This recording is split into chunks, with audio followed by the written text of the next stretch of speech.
नमस्कार मित्रों, मेरा नाम है आदित्य। आप देख रहे हैं एडवोकेट आदित्य यूट्यूब चैनल। चर्चा जजमेंट्स की प्रोग्राम का ये मैं 14वां पार्ट बना रहा हूं और अपने इस प्रोग्राम में मैं आपको हाई कोर्ट और सुप्रीम कोर्ट के जो भी मैट्रिमोनियल केस से संबंधित जजमेंट्स आते हैं उनके बारे में बताता हूं कि अगर आपका भी ऐसा ही सेम मामला है तो आप भी इन जजमेंट्स को अपने केस में लगा के फ़ायदा ले सकें। तो अगर आपने इसके पहले के पार्ट्स नहीं देखे हैं तो हमारे चैनल के प्लेलिस्ट में आपको एक चर्चा जजमेंट्स की नाम का प्लेलिस्ट मिलेगा।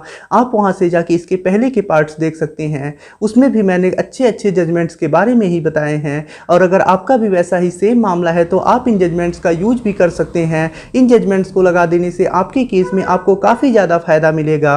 आज के जिस जजमेंट के बारे में मैं आपको बताने वाला हूं वो 498A केस को क्वेसिंग से संबंधित है, जिसे कर्नाटका हाई कोर्ट के द्वारा सुयोज पाउल वर्सेस स्टेट के केस में दिया गया था।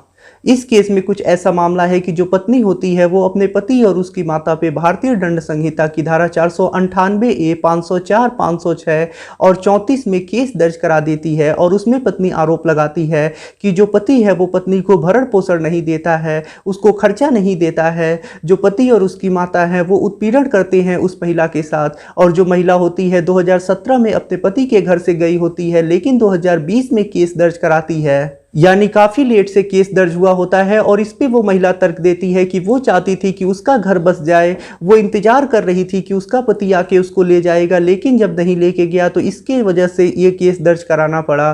तो लेट के संबंध में जो महिला है वो ये तर्क देती है अपना। उसके बाद जो हाई कोर्ट होता है सारी चीज़ों का देखता है, विचारण करता है। उसके बाद हाई कोर्ट कहता है कि अगर एक पत्नी को उसका पति भरण पोषण नहीं दे रहा है तो इसके लिए वो मेंटेनेंस का केस कर सकती है। इसके लिए 498A का केस नहीं होगा, इसके लिए वो मेंटेनेंस केस करे। और पत्नी ने जो भी आरोप लगाए होते हैं उसमें कोई स्पष्ट डेट नहीं लिखी होती है, यानी किस दिन प्रताड़ित उसको किया जाता है कोई भी डेट नहीं लिखा होता है।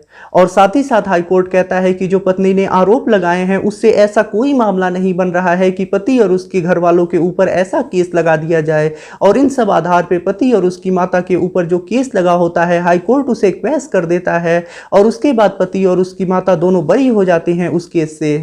तो यानी अगर आपके भी केस में आपकी पत्नी ये आरोप लगा रही है 498A के केस में कि भरण पोषण नहीं देता है पति, या फिर स्पष्ट डेट कोई नहीं लिखा है कि किस दिन उसके साथ प्रताड़ित किया जाता है, तो आप भी अपने केस को क्वैश करा सकते हैं। तो ये जजमेंट आप लोगों के लिए काफी ज्यादा उपयोगी सिद्ध होगा। जजमेंट का लिंक आपको डिस्क्रिप्शन में मिल जाएगा, आप वहां से जाके जजमेंट को डाउनलोड कर सकते हैं। साथ ही साथ अगर आपका भी ऐसा ही सेम मामला है तो आप भी इस जजमेंट का यूज कर सकते हैं और फायदा ले सकते हैं।